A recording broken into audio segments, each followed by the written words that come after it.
बच्चों, तो आज हम लोग देखने वाले हैं इंटीग्रेशन। इंटीग्रेशन क्या होता है इसको हम आज बताने वाले हैं। पीछे हमने डिफरेंशिएशन बताया था। डिफरेंशिएशन की ज़रूरत क्यों पड़ी थी आपको मैंने बताया था कल, कि अगर मैंने कोई स्ट्रेट लाइन लिया तो उसका तो स्लोप हम निकाल सकते हैं, बट अगर कोई कर्व आ गया लाइन तो उसका हम लोग स्लोप कैसे निकालेंगे बच्चों। तो उसके लिए हम लोग डिफरेंशिएशन का सहारा लिए थे, ठीक है। लेकिन यहाँ पे इंटीग्रेशन में हमें एरिया देखना होता है। हम डिफरेंशिएशन में स्लोप देख रहे थे बच्चों, लेकिन हमें इंटीग्रेशन में एरिया देखना होता है। तो आगे बहुत क्लियर हो जाएगा कि कौन सा एरिया, क्या एक एरिया लेना है, कौन सा फंक्शन का क्या लेना है, तो सब क्लियर हो जाएगा बच्चों। इसको पहले देख लीजिए, है ना। और डिफरेंशिएशन देख कर आप आइएगा तो और ज़्यादा समझ में आएगा, ठीक है बच्चों। तो चलिए देखते हैं क्या है इंटीग्रेशन। काफ़ी आसान है बच्चों, इंटीग्रेशन भी आपको समझ में आएगा अगर आपने डिफरेंशिएशन को समझ लिया है। तो इंटीग्रेशन है बच्चों, तो इंटीग्रेशन में कुछ ज़्यादा हार्ड चीज़ होता नहीं है। जैसे समझिए कि integration is a reverse process of differentiation. जो आपने पीछे डिफरेंशिएशन पढ़ा उसका रिवर्स कर देते हैं तो इंटीग्रेशन आ जाता है। आप बोलेंगे कि फिर रिवर्स ही करना है तो फिर क्यों इंटीग्रेशन पढ़ रहे हैं बच्चों। तो रिवर्स प्रोसेस के लिए भी एक चीज़ होता है जिसको इंटीग्रेशन बोलते हैं। डिफरेंशिएशन से आगे तो चले जाएंगे, फिर डिफरेंशिएशन से पीछे नहीं आ पाएंगे, है ना। बोल रहा रिवर्स प्रोसेस ऑफ डिफरेंशिएशन, तो आपको लग रहा होगा किसी फंक्शन को मैंने डिफरेंशिएट कर दिया तो इसका मतलब क्या हो गया, आगे चले गए। लेकिन डिफरेंशिएशन करके फिर पीछे नहीं आ सकते हैं, इंटीग्रेशन करके पीछे आना पड़ेगा। अरे समझ में, ऐसा होता है। And is use to find the area under the curve. बोला ना बच्चों, एरिया अंडर द कर्व बताता है, ये याद रखिएगा, ठीक है। It helps to calculating the total displacement, work done, electric potential. बच्चों ये सब चीज़ें जो फिजिक्स में भी आगे यूज होगा, इलेक्ट्रिक पोटेंशियल पढ़ेंगे हम लोग, वर्क डन पढ़ेंगे, डिस्प्लेसमेंट तो अभी हमने देखा ही था। देखिए बच्चों कैसे ये काम करता है। मान लीजिए कि वेलोसिटी जो है वो क्या होता है, डिस्प्लेसमेंट अपॉन टाइम। और अगर छोटे इंस्टेंटेनियस वेलोसिटी की बात अगर हम करें ना बच्चों, छोटे टाइम के लिए, तो वो क्या हो जाता है, v equal to d s upon d t हो जाता है। कल ही बताया था बच्चों आपको, इंस्टेंटेनियस चेंज जब होता है ना तो वहाँ पे हमें डिफरेंशिएशन मतलब कि rate of change of displacement upon time लेना पड़ता है, ठीक है। ये तो ठीक है, बड़े टाइम इंटरवल के लिए ले सकते हैं, लेकिन अगर इंस्टेंटेनियस चेंज हो रहा है ना तो हमें D S by D T का सहारा लेना पड़ेगा बच्चों, ठीक है। तो इसके आगे अगर हम देखें तो हमें इस ये क्या है, इसका मतलब क्या होगा बच्चों, एस और टी ग्राफ जो होगा ना, slope of curve under S T graph. जो एस और टी का ग्राफ बनेगा ना बच्चों, उसके उसमें हम स्लोप जो ले लेंगे ना तो हमारा D S by D T आ जाएगा, ठीक है बच्चों। ये आपको क्लियर होगा आई थिंक बच्चों। तो अगर हम यहाँ पे डिस्प्लेसमेंट निकालना चाहिए, यहाँ पे आपको बोला भी गया है टोटल डिस्प्लेसमेंट कैलकुलेट करने के लिए भी हम इंटीग्रेशन का यूज करते हैं। तो हमें डिस्प्लेसमेंट टोटल अगर कैलकुलेट करना है तब डिफरेंशिएशन यूज होता है। इसका मतलब ये हुआ बच्चों कि देखिए, इसको इधर गुना कर दीजिए, है ना, डी एस लिख देंगे equal to v into d t लिख देंगे, है ना, ऐसा करके लिख सकते हैं। तो डिफरेंशिएशन ऑफ दिस, इसका डिफरेंशिएशन करने से, इन दोनों का डिफरेंशिएशन करने से हमारा डी एस आ जाएगा, मतलब टोटल डिस्प्लेसमेंट आ जाएगा अगर वी डी टी कर दिए तो, है ना। यही चीज़ यहाँ पे बोल रहा है। तो कुछ नहीं होता है बच्चों, बस अगर आपने डिफरेंशिएशन ऐसे किया है तो उसी को इधर इसको गुना कर दीजिएगा ना तो ये हो जाता है इंटीग्रेशन, ठीक है। और इंटीग्रेशन के लिए हम ऐसा एक साइन यूज करते हैं, सांप वाला। ऐसे सांप बना देते हैं तो उसको इंटीग्रेशन बोल देते हैं। ऐसा ही कुछ चीज़ें होता है बच्चों। इसको आगे और क्लियर आपको मैं कर दूंगा, है ना। ठीक है बच्चों, आई थिंक आपको क्लियर होगा। और इसमें इसमें इसका मतलब क्या होता है आपको पता चला। इसका मतलब हो गया कि इसमें तो slope under S T curve था, एस टी ग्राफ था, लेकिन यहाँ पे होता है एरिया। क्या होता है बच्चों, area under S T graph. हम लोग जो कर्व बनता है ना इसमें उसका एरिया लेते हैं, एस टी ग्राफ में एरिया लेते हैं और यहाँ पे लेते हैं स्लोप। आई थिंक आपको क्लियर हो रहा होगा बच्चों स्लोप और एरिया में, ठीक है। आगे और क्लियर कर देता हूँ। तो अगर आपको इंटीग्रेशन को अच्छे से और समझना है तो मैंने एक ग्राफ बना के आपको समझा रहा हूँ, ठीक है। देखिए एक ग्राफ आपको हम बना के दिखाते हैं बच्चों, इससे आपको टोटली समझ में आ जाएगा, ठीक है। तो देख लेते हैं, ये दो मैंने अगर ग्राफ बना दिया और मान लेते हैं पहले तो आप एक और ग्राफ बना के समझिए, ठीक है। मान लेते हैं ना बच्चों कि एक लाइन ऐसे जा रहा था, ऐसे करके जा रहा था, ठीक है। और इसमें एक लाइन ऐसे करके जा रहा था, ठीक है। तो बच्चों हमें इंटीग्रेशन का मतलब तो पता चल ही गया कि एरिया अंडर द कर्व देता है। अगर ये कोई भी कर्व है बच्चों, ये कोई भी कर्व है तो इसके अंडर एरिया, इसके अंडर एरिया मतलब इसके नीचे वाले आने वाले एरिया, ऐसे कर देंगे ना, ये सब एरिया आ जाएगा बच्चों। इसके नीचे वाला एरिया तो यही सब है ना, इस ग्राफ के नीचे का एरिया यही सब है बच्चों, तो ये सब आ जाएगा। और अगर मैं इसका एरिया निकालना है, मतलब इसका इंटीग्रेशन निकालना है, तो इसके नीचे का पूरा एरिया, ये सब पूरा एरिया आ जाएगा। आ रहा समझ में बच्चों, ये पूरा एरिया आ जाएगा। आई थिंक आपको क्लियर होगा। लेकिन यहाँ पे अगर हम एरिया निकाल लेना चाहें ना, तो इसके नीचे का एरिया मान लेते हैं, इसको और ऐसे एक्सटेंड कर दिया बच्चों हमने, तो इसके अंदर का एरिया आप बिल्कुल आसानी से निकाल सकते हैं। क्या करना होगा, ये आपको मान लेते हैं हाइट दे दिया, ये आपको बेस दे दिया यहाँ से यहाँ तक, तो ट्रायंगल का एरिया निकाल देंगे, half base into height, simple से निकाल दिए, है ना। ऐसा दे दिया ग्राफ सिंपल सा लीनियर वाला, तो आसानी से आप उसका इंटीग्रेशन निकाल सकते हैं, मतलब उसका एरिया निकाल सकते हैं, एरिया अंडर द कर्व आसानी से निकाल सकते हैं बच्चों। तो अब दिक्कत क्या होगा ना, देखिए ऐसे बिल्कुल आसानी से निकाला जा सकता है। मान लीजिए एक और आपको कर्व दे दिया हमने, ये दो बना दिया बच्चों, और मान लेते हैं कि आपको ये वाली ऐसे करके आपको कोई एक लाइन दे दिया गया, बोल रहा है कि इसका एरिया बताओ। तो एरिया निकालने के लिए क्या करेंगे आप, बिल्कुल आसानी से इसका अंदर का एरिया निकाल देंगे, स्क्वायर का एरिया निकाल देंगे, हो जाएगा। तो बच्चों ये सब तो बिल्कुल आसान हो ही रहा था, ये सब बिल्कुल आसान था बच्चों। इसका एरिया तो हम निकाल सकते हैं, ये हो जाएगा ब्रेथ मान लेते हैं, ये मान लेते हैं लेंथ मान लेते हैं, तो लेंथ इंटू ब्रेथ कर देंगे, तो ये हमारा आ गया एरिया। तो ये सब बिल्कुल आसान था बच्चों। लेकिन दिक्कत कहाँ पे आया हमें, जब हमें एरिया निकालना पड़ा इसके नीचे का। इसके नीचे का एरिया कैसे निकालेंगे, ये तो कोई है ही नहीं, ना रेक्टेंगल है, ना ट्रायंगल है, ना कुछ है।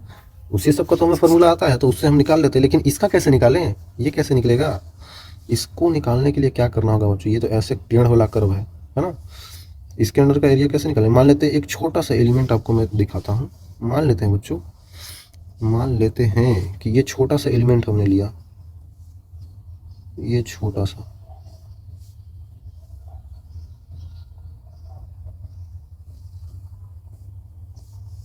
एक सेकेंड, देखिए बच्चों ये छोटा सा एलिमेंट हमने ऐसे करके ले लिया, ठीक है, छोटा सा ले लिया, ठीक है। तो अगर इस एलिमेंट को हम देखें, मान लेते हैं कि इसका यहाँ का ऐसे लेंथ क्या है बच्चों, ये dx मान लेते हैं, मानने में क्या है, मान लेते हैं इसका ऐसे लेंथ dx है, और इसका ऊंचाई क्या है बच्चों, इसका ऊंचाई मान लेते हैं h है ना, इसका ऊंचाई h मान लेते हैं। मैंने छोटा सा स्ट्रिप लिया, एक काट दिया, ठीक है। ओके, ऐसे ही बच्चों हमें सब जगह लेना है। मान लीजिए कि यहाँ पे ऐसे करके ले लिया छोटा सा, यहाँ पे छोटा सा, यहाँ पे छोटा सा, सब जगह पे हम छोटे छोटे से ले लेंगे, ऐसे करके ले लेंगे छोटे छोटे, है ना बच्चों। तो छोटे छोटे जब हम सब सारा स्ट्रिप ले लेंगे और सारा को ऐड कर देंगे, तो हमारा आंसर आ जाएगा, है ना। ऐसे दिमाग लगाना पड़ेगा। देखिए एक छोटा सा इस स्ट्रिप का आप मुझे एरिया तो बता ही सकते हैं बच्चों, ये h है, ये dx है, तो एरिया क्या हो जाएगा, ये हो जाएगा dx इंटू एच, यही तो हो जाएगा। आई थिंक क्लियर है बच्चों, यही तो हो जाएगा, लेंथ इंटू ब्रेथ। तो इसका एरिया मुझे पता है क्या आ रहा है, एक का एरिया लेंथ जो कि था क्या था, dx इंटू एच, मतलब h dx भी बोल सकते हैं इसको, ठीक है। हाँ, यहाँ पे h देख सकते हैं, सब जगह h अलग अलग आएगा, है ना। h बच्चों वेरिएबल है, h क्या है बच्चों, वेरिएबल है, आ रहा है समझ में। सब जगह h अलग अलग है ना, यहाँ पे h ऐसा है, यहाँ पे h ऐसा है, यहाँ पे और h बढ़ गया, यहाँ और बढ़ गया, यहाँ और बढ़ गया, यहाँ और h बढ़ रहा है धीरे धीरे, और इधर धीरे धीरे बच्चों h कम हो रहा है। मतलब हमें समझ आ गया कि अगर इस चीज़ को हम ऐड करते जाएं, दोहराते जाएं, मतलब ऐसे करके h dx कर दिए, और h का वैल्यू कहाँ से बच्चों, जीरो से लेके यहाँ से, ये जीरो है ना, जीरो से लेके यहाँ तक बढ़ता जाए, h इक्वल टू एच तक, मान लेते यहाँ तक h तक बढ़ता जाए। बच्चों ये क्या है, ये क्या है, ये समेशन इसको बोलते हैं। समेशन मतलब हम सम कर रहे हैं इन सारी चीज़ों का, तो हमें पूरा जब सम कर देंगे ना, h को जोड़ते जाएं। आप इसको कैसे लिख सकते हैं, ऐसे ही तो लिखे होंगे। मान लेते हैं यहाँ पे मिला होगा आपको h1 मिला होगा, फिर h2 मिला होगा, h1 dx plus h2 dx dot dot dot dot h dx, है ना बच्चों, hn dx मान लेते हैं। ऐसे करके आप जोड़ रहे होंगे बच्चों, है ना। ऐसे करके जोड़ने के लिए ऐसे हम यूज करते हैं, ऐसे ये साइन हम यूज करते हैं। ये इतना नहीं लिखना पड़े, इसीलिए हम इस साइन का यूज करते हैं, ठीक है बच्चों। तो ये कर देंगे तो हमारा पूरा एरिया आ जाएगा ना बच्चों, पूरा एरिया आ जाएगा, ठीक है, पूरा एरिया आ जाएगा। लेकिन यहाँ पे एक चीज़ दिक्कत हो रहा होगा, अगर आपने गौर किया हो तो। एक चीज़ दिक्कत क्या था, अगर हम ये ऐसे ले लिए ना बच्चों, ये ऐसे एक स्ट्रिप लिए, तो बच्चों ये रेक्टेंगल हम ले रहे हैं। रेक्टेंगल मतलब ऐसे, ये सीधा होता है ये वाली। तो इसके ऊपर अगर आप देखें ना तो ये एरिया बच जा रहा है, ये वाली, ये देख रहे हैं। अगर मैंने ऐसे लिया और ये रेक्टेंगल मैंने ऐसे लिया, तो ये ऊपर वाला एरिया ये वाली बच जा रही है बच्चों, है ना। ऊपर वाली एरिया ऐसे करके बच जा रही है। मान लीजिए एक मैंने ऐसे स्ट्रिप यहाँ पे लिया, तो ऐसे कर देंगे, ज्वाइन कर देंगे, तो ये ऊपर का एरिया ये वाली थी ना, ये तो बची गई ना, इसको तो हमने लिया ही नहीं। ऊपर वाली एरिया को तो हमने ये वाली लिया ही नहीं। तो ये छोटी छोटी छोटी छोटी एरिया सब में बच जा रहा होगा, क्योंकि ये कर्व है, और कर्व हम बच्चों अच्छा से बन नहीं पाता है। मान लेते हैं कि एक ऐसा कर्व है और आपको ऐसे करके एरिया लेना है, तो आप यहीं तक तो एक रेक्टेंगल का एरिया ले पाएंगे। ये वाली एरिया तो छूट ही जाएगा ना, ये बच्चों छूट जाएगा, है ना, लीव हो जाएगा।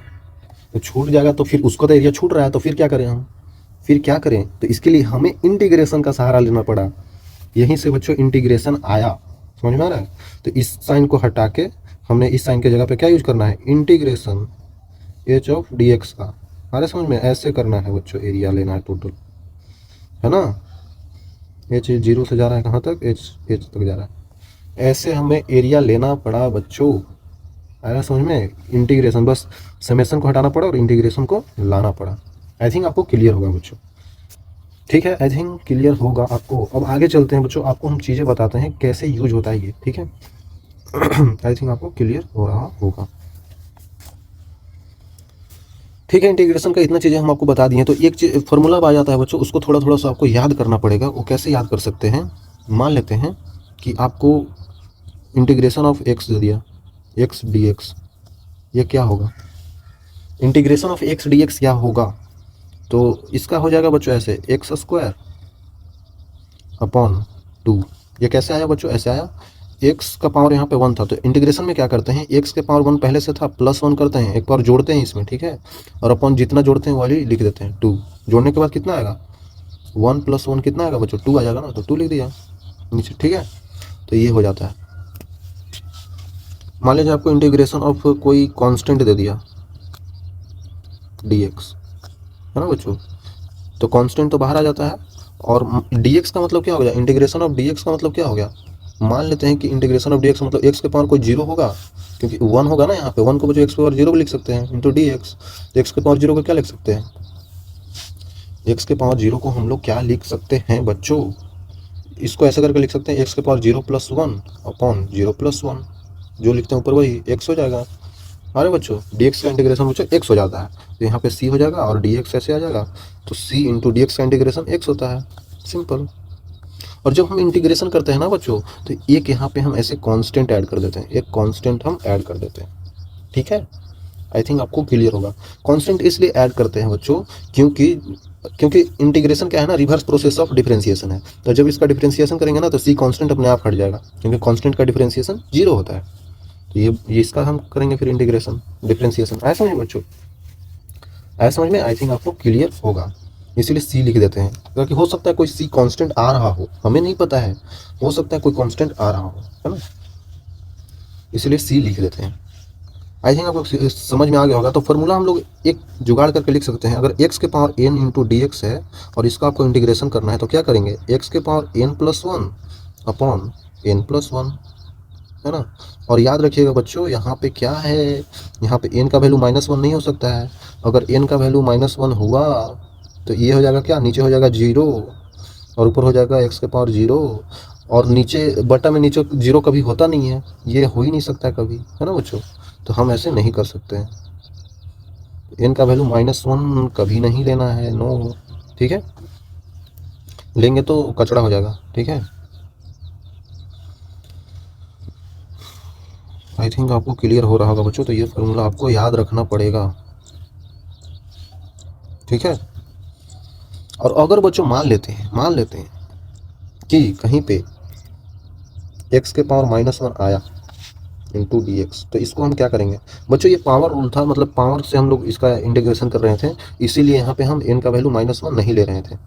लेकिन मान लेते हैं x का वैल्यू -1, n का वैल्यू पर -1 है, तब क्या करेंगे, अगर लॉगरिथमिक में आ रहा है तो यहाँ पे एक तरीका का यूज करना होगा आपको। वो क्या था, इसको बदलना होगा 1/x में आपको, इंटू डी एक्स में।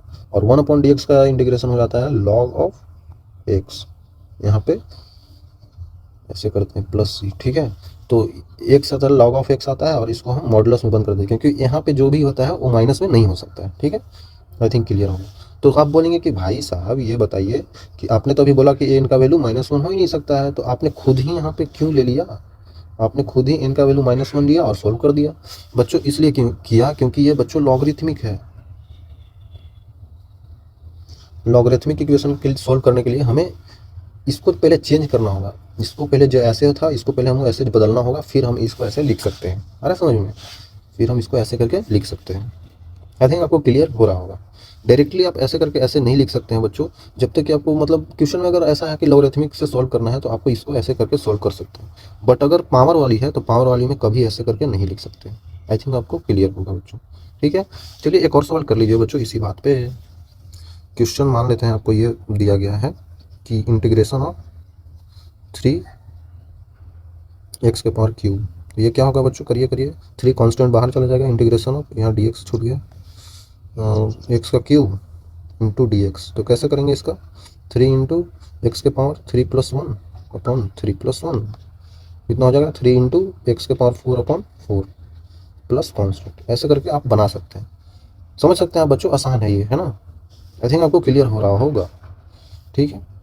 तो और आगे अगर मैं देख लूँ, आपको बता दूँ कि अगर प्लस में कहीं पे आ जाए मान लेते हैं इंटीग्रेशन ऑफ आपको दे दिया जाए x² + 2x, ऐसे प्लस में दे दिया जाए तो आप क्या करिएगा, तो ऐसे इसको प्लस या माइनस हो यहाँ पे बच्चों इसको तोड़ा जा सकता है। देखिए ऐसे करके इंटीग्रेशन ऑफ x², ये पूरा का dx है, मैं dx छोड़ दे रहा हूँ क्यों, इंटू dx ऐसे कर देंगे, प्लस 2x कर देंगे, इसका इंटीग्रेशन इंटू dx कर देंगे, ठीक है।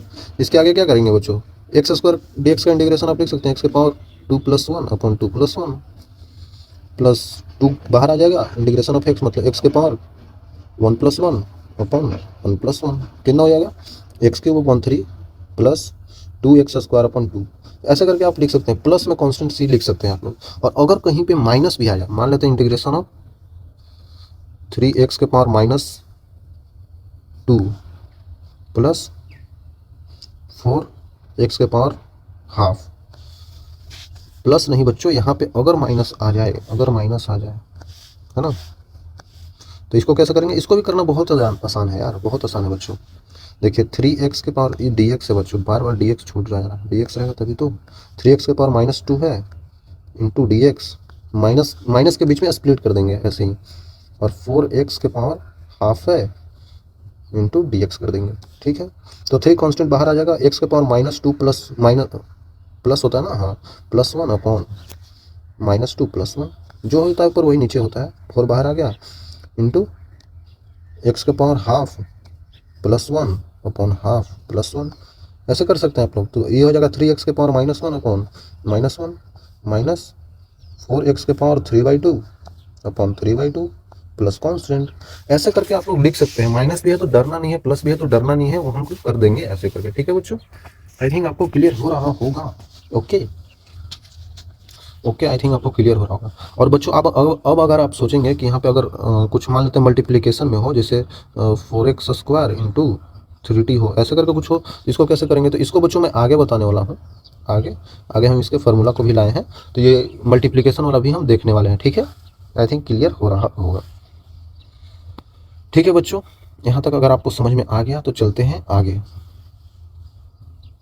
ओके बच्चों, ये कुछ सवाल है, तो इससे पहले और कुछ हम लोग पढ़ लेते हैं, है ना। इससे पहले और कुछ हमें पढ़ना है, तभी तो इसको देख पाएंगे, है ना।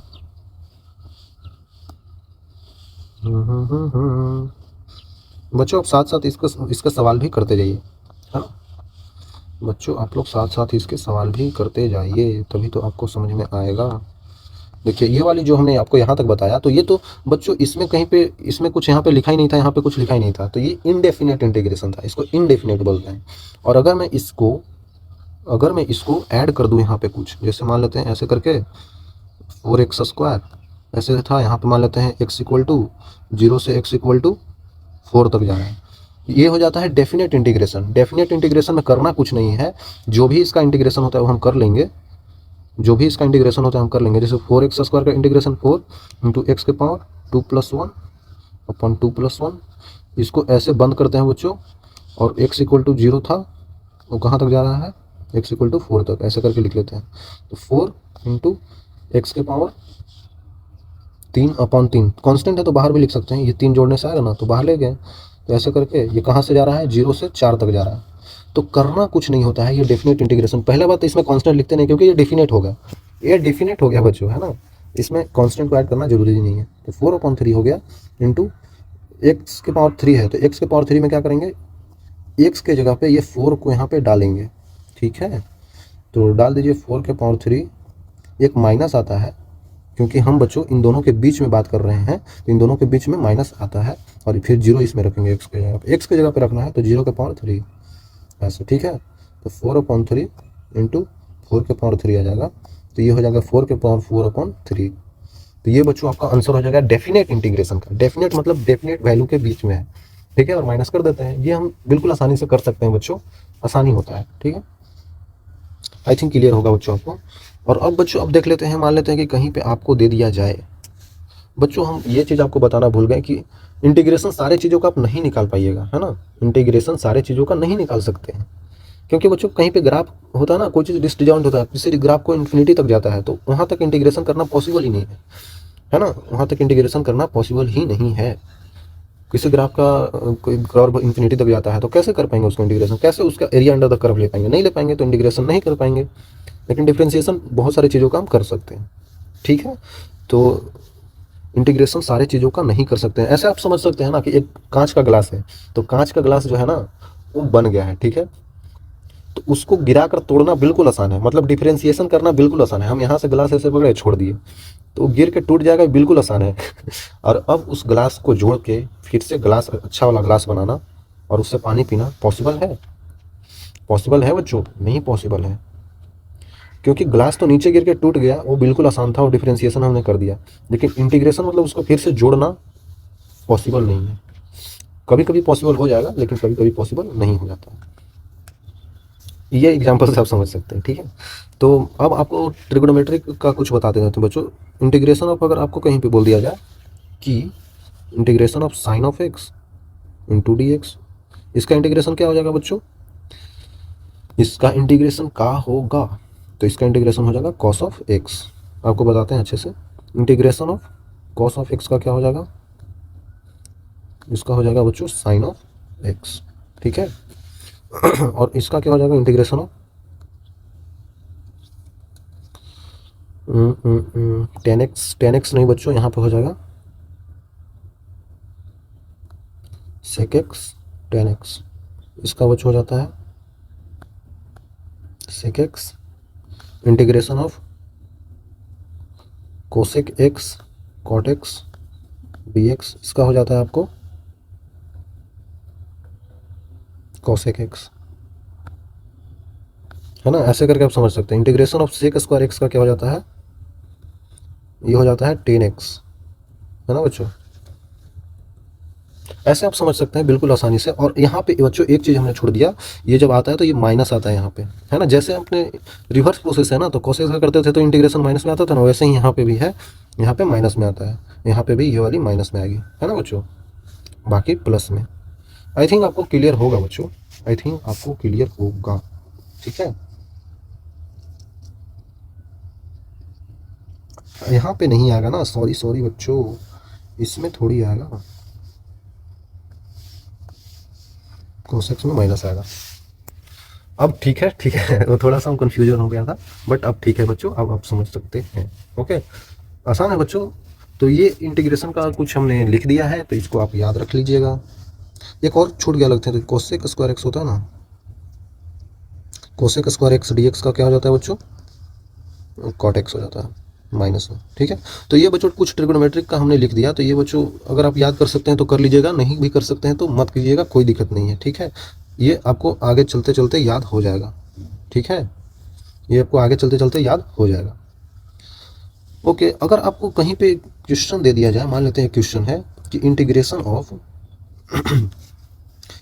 Of sine of you x, कुछ ऐसा आपको दे दिया जाए डी एक्स, तो आप इसका कैसे कीजिएगा इंटीग्रेशन? इसका इंटीग्रेशन के लिए आपको ऐसे करना होगा, साइन एक्स का क्या होता है बच्चों?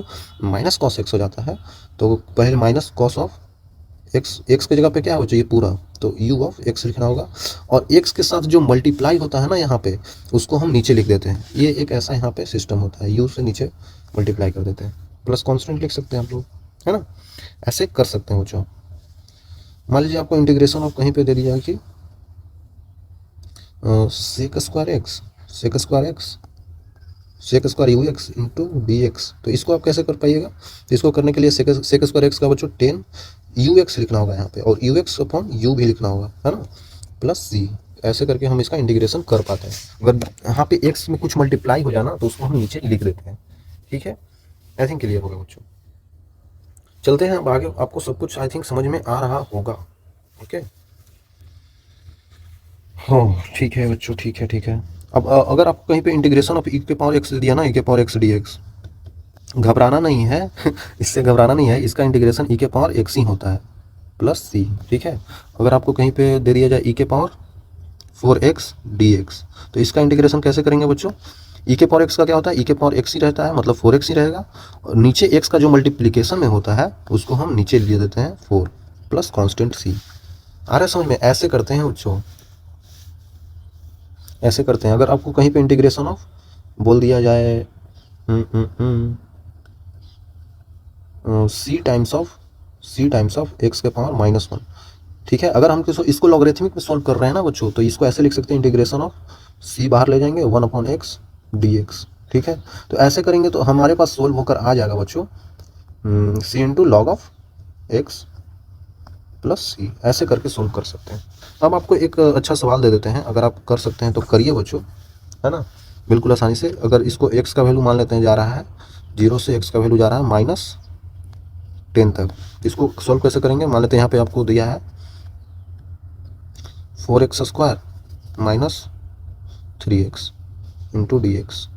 तो इसको सोल्व करने के लिए आपको बिल्कुल आसानी से कर सकते हैं। इंटीग्रेशन ऑफ मान लेते हैं x इक्वल टू 0 से जा रहा है -10 तक, और 4x स्क्वायर डी एक्स तोड़ सकते हैं माइनस के बीच में, आपको बताया ना, माइनस के बीच में तोड़ सकते हैं बच्चों। 3x dx तोड़ दिया हमने, 4 बाहर आ जाएगा, कांस्टेंट है। एक्स स्क्वायर का इंटीग्रेशन बच्चों x के पावर 2 + 1 3/3, डायरेक्ट लिख दिया 0 से 10 तक, -10 है ना बच्चों, हाँ। ऐसे तोड़ सकते हैं हम लोग, है ना। 3 इंटू एक्स स्क्वायर आ जाएगा, x के पावर 1 तो 1 + 1 2/2, और ये भी जाएगा बच्चों 0 से 10 तक, ठीक है। अब इसको 4 इंटू लिख सकते हैं, 3 नीचे ले लेंगे और इधर ले लेंगे x का क्यूब 0 से 10 तक -3/2 इंटू एक्स स्क्वायर, जो कि 0 से -10 तक, -10 है, मैं बार बार भूल क्यों जा रहा हूँ, -10 है। तो अब आगे आप इसका कर सकते हैं, जैसे मान लेते हैं कि 4/3 आएगा, इंटू करिए बच्चों, इसको लिख सकते हैं 10 के -10 के पावर 3 -0 आ जाएगा, ये -3/2 इंटू -10 के पावर 3 -0 आ जाएगा, ठीक है। तो ऐसे कर देंगे, और इसको अगर आप सोल्व कर सकते हैं तो कर लीजिए, है ना। आसान है यार, कर सकते हैं आप लोग। ऐसे सोल्व करते हैं बच्चों डेफिनेट इंटीग्रेशन को। तो इसके ऊपर कुछ सवाल भी है, इसको करना है आपको, है ना, इसको करना है बच्चों। कैसे करेंगे ये सवाल, तो आप कर सकते हैं बच्चों, बिल्कुल आसान है ना। ये सवाल देखते हैं, आपको ट्रिग्नोमेट्री का बता देता हूँ। जैसे इंटीग्रेशन ऑफ 0 to π/2 है, cos ऑफ x dx। कुछ नहीं करना है यार, इसको आराम से सोल्व कर सकते हैं। cos x का इंटीग्रेशन क्या नहीं बताया हमने, हमको sin x बताया, है ना, sin x बताया। और कहाँ से कहाँ तक जा रहा है बच्चों, 0 से π/2। कुछ नहीं करना है, यहाँ पे sin of π/2 minus sin of 0, simple, दोनों रख दिया। तो sin π/2 बच्चों 1 - 0, ये तो 1 ही आ गया आंसर, सिंपल। इसको भी कर सकते हैं आप लोग सोल्व, इसको भी कर सकते हैं। देखिए क्या बोल रहा है, R1 से बच्चों R2 तक जा रहा है, k q1 q2 divided by r square into D R. ये बच्चों करिए, बिल्कुल आसान है।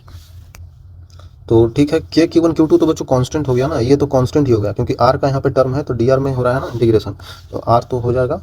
तो k q1 q2 को बच्चों बाहर ले सकते हैं, और r1 से r2 तक 1/r² हो गया है इंटू डी आर, ठीक है।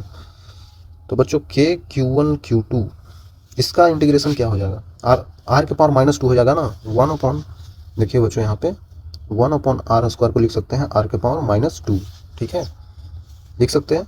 तो इंटीग्रेशन करेंगे तो कहाँ तक जाएगा बच्चों, r के पावर -2 + 1, है ना।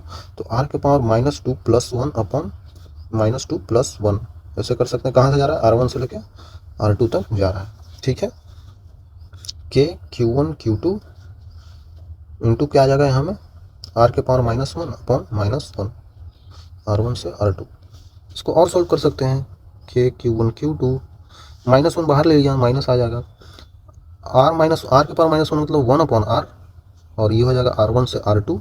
इसको ऐसे करके आप लिख सकते हैं कि -K Q1 Q2 into 1 upon R2 -1 upon R1। ये आपका आंसर आ जाएगा बच्चों, है ना। और इसको आप सोल्व कर लीजिएगा बच्चों, ये बिल्कुल आसान है यार, इसको सोल्व कर लेना है आपको। 0 से 2 आ जाएगा, 0 से 2, और रूट को क्या लिख सकते हैं, एक्स के पावर हाफ, तो ऊपर जाएगा तो एक्स के पावर -हाफ आ जाएगा इंटू डी एक्स। इसको कर लीजिएगा बच्चों, है ना। इसका आंसर बताइए क्या आएगा कमेंट में, ठीक है, मैं देखूंगा। ओके, आई थिंक क्लियर है बच्चों, तो चलिए आगे देखते हैं। और ओके, एक और है, इसको भी integrate with respect to x करना है, ये तो हम कर ही सकते हैं, ये तो और आसान हो गया ना। तो इंटीग्रेशन ऑफ एक्स के power half d x integrate कर दीजिए, तो एक्स के power half +1 upon half +1 plus constant, simple. Cot square x को करने के लिए क्या कर सकते हैं, integration of cot square x D x है, तो इसको करने के लिए क्या करेंगे, कॉट स्क्वायर एक्स का तो हमने पढ़ा ही नहीं, तो इसको ऐसे कर सकते हैं बच्चों, आपने पढ़ा होगा कहीं पे कि cosec square of x minus cot square of x होता है 1। तो इसका मतलब हो जाएगा cot square of x equal to cosec square x -1 लिख सकते हैं ना इसको ऐसे। तो इसी का यूज हम यहाँ पे कर सकते हैं, फार्मूला को आपको ध्यान में रखना होगा। तो कॉट स्क्वायर एक्स को लिख सकते हैं cosec square of x -1 into d x. ऐसे करके हम सॉल्व कर सकते हैं बच्चों। अगर आपने ये नहीं सोचा तो बिल्कुल कोई दिक्कत नहीं है, आप इस फार्मूला के बाद अब सॉल्व कीजिए, ठीक है। तो ऐसे कर सकते हैं हम लोग बच्चों, cosec square of x D x minus का में स्प्लिट कर देंगे 1 ऑफ डी एक्स। तो कोसेक स्क्वायर एक्स का मैंने बताया था इंटीग्रेशन क्या होता है, होता है बच्चों कॉट ऑफ एक्स, माइनस में आता है -1 का क्या होता है बच्चों, एक्स बताया था ना प्लस सी। तो ये बच्चों आपका आंसर आ जाएगा, ठीक है। आई थिंक क्लियर होगा बच्चों। तो आगे चलते हैं, बिल्कुल आसान सा ये है बच्चों, आप सोल्व कर पा रहे होंगे तो बिल्कुल सही है, ठीक है। आगे चलते हैं। हमने आपको बोला था कि बच्चों मल्टीप्लिकेशन का भी एक चीज़ होता है, तो वो आपको समझना पड़ेगा। तो मल्टीप्लिकेशन की चीज़ में क्या आपको समझना है, ये चीज़ समझना है बच्चों।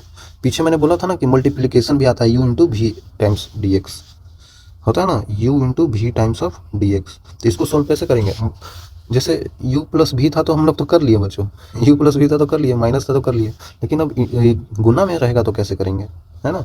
तो गुना में बच्चों एक रूल यहाँ पे अप्लाई होता है, वो आपको ध्यान में रखना होगा कि u यहाँ पे जैसे एक फंक्शन यहाँ पे ऐसे ही रह जाएगा into v times of d x, दूसरे का इंटीग्रेशन, एक बाहर दूसरे का इंटीग्रेशन, फिर से इंटीग्रेशन, फिर से इंटीग्रेशन, फिर से इंटीग्रेशन, और फिर अब जो बाहर निकला था उसका differentiation into integration of this. ये जो यहाँ इंटीग्रेशन किया उसका भी इंटीग्रेशन होगा, और जो ये बाहर था इसका डिफरेंशिएशन होगा, और बाकी होल का इंटीग्रेशन। अरे समझे, जैसे बाहर था उसका डिफरेंशिएशन यहाँ, और जो अंदर था वो तो ऐसे ही रहेगा, फिर होल का इंटीग्रेशन कर देंगे ऐसे। इसको बच्चों डायरेक्टली याद नहीं होता है, किसी को नहीं होता है, आपको भी नहीं होगा, लेकिन एक दो क्वेश्चन करेंगे तो आप सॉल्व करने से आपको दिमाग में आ जाएगा चीज़ें, है ना, आपको दिमाग में चीज़ें आ जाएगा बच्चों, ठीक है। मान लीजिए कहीं पे आपको एक एग्जांपल दे देता हूँ, ऐसा सवाल पूछ लिया गया, integration of x times of sine of x, है ना। तो इसको कैसे करेंगे, तो यही तो है u और v का रूल इंटू डी एक्स। कैसे करेंगे बच्चों, तो इसको करने के लिए कुछ नहीं करना है, u और v का यूज करना है। u ये है x, इसको u मान लेते हैं, इसको v मान लेते हैं, ठीक है। तो आगे सॉल्व करने के लिए क्या करें, u बाहर x times of integration of sine x D x minus whole integration differentiation of x कर देंगे, मतलब d x upon d x into जो ये किया था यहाँ पे integration sine x D x का, ये पूरा होल में आता है ना बच्चों, ये पूरा होल में आता है डी एक्स। अरे समझ में, देखिए ऐसे ही सिंपल है। इसको आगे क्या करें, x times of sine x का इंटीग्रेशन क्या भी बताया मैंने आपको बच्चों, कॉस एक्स बताया, वो जो कि माइनस में आता है, माइनस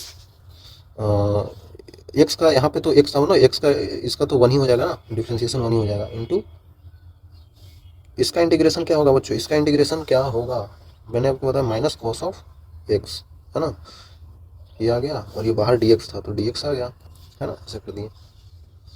यहाँ पे ये जो आया ना बच्चों बड़ा वाला सांप, ये सांप यही है है ना। तो यहाँ पे लिख सकते हैं माइनस का एक्स कॉस ऑफ एक्स, ठीक है, माइनस माइनस माइनस ये माइनस कर दें प्लस हो जाएगा। कॉस एक्स का इंटीग्रेशन क्या बताया था मैंने आपको, कॉस एक्स का, है ना बच्चों, ये माइनस जो था वो बाहर ला दिए क्योंकि माइनस ला सकते हैं, तो माइनस माइनस प्लस हो गया और कॉस एक्स डी एक्स बचा। कॉस एक्स का क्या बताया था मैंने आपको, sine of x, simple, constant लिख सकते हैं प्लस कॉन्स्टेंट। तो ये हो गया बच्चों आपका आंसर। आ रहा समझ में, ऐसे करते हैं, ऐसे करते हैं बच्चों, ऐसे करते हैं। अगर आपको एक और क्वेश्चन मान लेते हैं दे दिया गया, एक और क्वेश्चन दे दिया गया आपको, इंटीग्रेशन ऑफ ई के power x into x square D x, ये कैसे करेंगे, ये कैसे करेंगे, ये भी तो मल्टीप्लिकेशन में ही है बच्चों। ये इसको यू मान लेते हैं, इसको भी मान लेते हैं, ठीक है, ऐसा करके आप सोल्व कर देंगे तो बच्चों आंसर गलत आएगा। बोलेंगे ऐसे कैसे हो सकता है, अभी यही तो बताया आपने, कैसा मास्टर है यार, क्या बता रहा है तो बच्चों मेरा गलती नहीं है, मैंने आपको एक चीज़ नहीं बताया वो मैं अभी आपको बता देता हूँ। वो क्या था, वो ये था कि यहाँ पे एक रूल लगता है जो कि ILATE, आईलेट मतलब मैं लेट हो गया, ऐसे समझ सकते हैं। आई मतलब होता है बच्चों, क्या होता है आई मतलब, वैसे इसको और नीचे ला देते हैं ताकि अच्छे से हम दिखा पाए। आई मतलब होता है बच्चों यहाँ पे इनवर्स, ठीक है। एल का मतलब हो गया लॉगरिथमिक्स, ठीक है। ए से मतलब अलजेब्राइक, टी से मतलब ट्रिगोनोमेट्री। ये चीज आपको समझना पड़ेगा बच्चों, है ना। ई का मतलब हो गया एक्सपोनेंशियल, है ना, ई का मतलब हो गया एक्सपोनेंशियल, है ना बच्चों, ऐसे करके समझ सकते। तो ये सब क्या है बच्चों, ये सब कुछ नहीं है। इनवर्स का मतलब जैसे कि साइन इनवर्स ऑफ एक्स आ गया, कॉस इनवर्स ऑफ एक्स आ गया, है ना, ऐसे। लॉगरिथमिक का मतलब लॉग ऑफ एक्स आ जाएगा कहीं कहीं पे। और अलजेब्राइक मतलब x, x square, constant -1, x का क्यूब, रूट एक्स, ये सब अलजेब्राइक में आता है, ठीक है।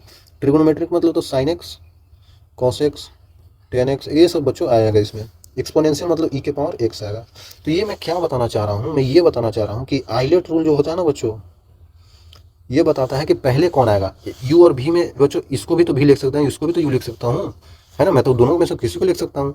तो बच्चों किसको यू ले किसको भी ले, ये हमको कैसे पता चलेगा, इस रूल से पता चलेगा, है ना, इस रूल से पता चलेगा कि किसको पहले लेना है किसको बाद में लेना है। तो जो पहले आएगा उसको पहले लेंगे, इन्वर्स पहले, फिर लॉगरिथमिक, फिर अलजेब्राइक, फिर ट्रिगोनोमेट्रिक, फिर एक्सपोनेंशियल, है ना। तो पहले यहाँ पे देखिए ये अलजेब्राइक है और ये एक्सपोनेंशियल है, तो सबसे पहले क्या आ रहा है, अलजेब्राइक आ रहा है ना, फिर एक्सपोनेंशियल आ रहा है। मतलब इसको यू लेना है, इसको भी लेना है, इसको यू लेना है, इसको भी लेना है।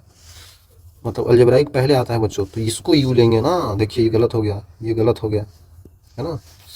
ऐसे करना होगा, इंटीग्रेशन ऑफ ई के power x into x square into d x. तो बच्चों यहाँ पे लेना होगा, इसको यू लेंगे और इसको भी लेंगे, आ रहा है समझ में, ऐसे करते हैं। तो चलिए इसको और आगे हम लोग देख लेते हैं, ये सही है, ठीक है।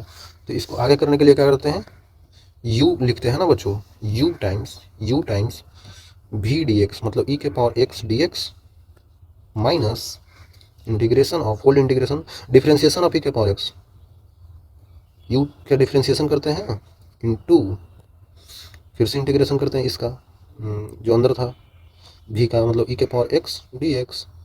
बच्चों ये आसान ही आता है, तो इसको होल का देते हैं डी एक्स, ठीक है बच्चों। यू यू यू क्या था यहाँ पे, यू मैंने लिख दिया, एक्स स्क्वायर था ना यहाँ पे, तो यू की जगह पे हमें लिखना होगा क्या, ई एक्स स्क्वायर लिखना होगा बच्चों, एक्स स्क्वायर इंटू ई के पावर एक्स का डिफ्रेंसिएशन ई के पावर एक्स होता है माइनस, ठीक है। तो इंटीग्रेशन ऑफ होल ई के पावर एक्स का डिफ्रेंसिएशन भी ई के पावर एक्स ही होता है, और ई के पावर एक्स का इंटीग्रेशन ई के पावर एक्स ही होता है इंटू डी एक्स आ जाएगा, है ना। तो एक्स स्क्वायर ई के पावर एक्स माइनस, तो ई के पावर 2x हो जाएगा बच्चों, ये है ना, इंटीग्रेशन ऑफ ई के पावर 2x dx। इसको ऐसे लिख सकते हैं बच्चों,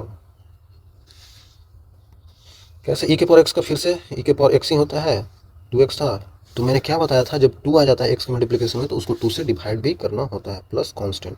बच्चों यही आपका आंसर आया, है ना, ये आपका आंसर आया, यहाँ पे x था ना dx। आई थिंक क्लियर होगा बच्चों, यही हमने आपको फॉर्मूला यहाँ पे बताया था, इसी के थ्रू हमें सब कुछ देखना होता है, ठीक है। आई थिंक आपको क्लियर होगा। आई थिंक आपको क्लियर होगा। यहाँ तक अगर आपने समझ लिया तो ठीक है, आगे बढ़ते हैं। आई थिंक यहाँ तक समझ लिया तो इतना ही हमें यूज होता है आगे भी, ठीक है।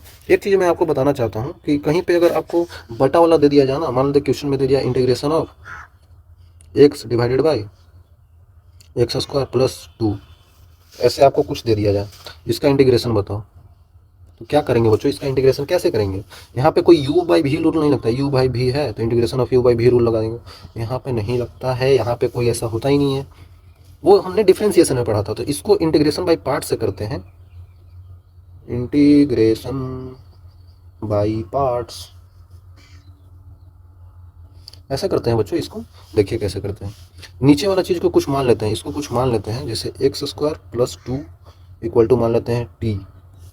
अब इसका पूरा का इंटीग्रेशन कर देते हैं, डिफरेंशिएशन करते हैं, तो डिफरेंशिएशन कर दीजिए एक्स के रिस्पेक्ट में, डिफरेंशिएशन करना है बच्चों, डिफरेंशिएशन करना है तो एक्स के रिस्पेक्ट में करेंगे तो क्या होता है, 2 बाहर आ जाता है, इंटू एक्स के पावर 1 कम कर देते हैं। आ रहा है समझ में बच्चों, मैं कल के पढ़ाने के थ्रू ही ऐसे कर पा रहा हूँ, आपको समझ में आना चाहिए। 2 बाहर आ जाता है, डिफरेंशिएशन कर रहे हैं एक्स के रिस्पेक्ट में, differentiation with respect to x, ठीक है। तो ये 2 बाहर आ गया, एक्स के पावर 1 कम हो गया, 1 बच गया, और 2 का तो डिफरेंशिएशन बच्चों 0 ही हो जाएगा, प्लस 0, इसको बोलते हैं D T by D x, है ना, एक्स के रिस्पेक्ट में कर रहा था मैं, ठीक है। तो यहाँ पे 2x dx इसको गुना कर दिया बच्चों, इधर ले जाके इक्वल टू dt आ गया। तो यहाँ से बच्चों मेरा x dx का वैल्यू कितना आ रहा है, इक्वल टू dt बाई 2। हमें कुछ ऐसा करना होता है कि ऊपर वाला मैच कर जाए, जैसे x dx था ना, तो x dx ऊपर वाला आ गया, तो क्या होता है dt बाई 2 होता है। हमें कुछ ऐसा करना होता है, ऐसा कुछ तिगड़मबाजी लगाना होता है ताकि ऊपर वाला आ जाए। तो ये आ गया।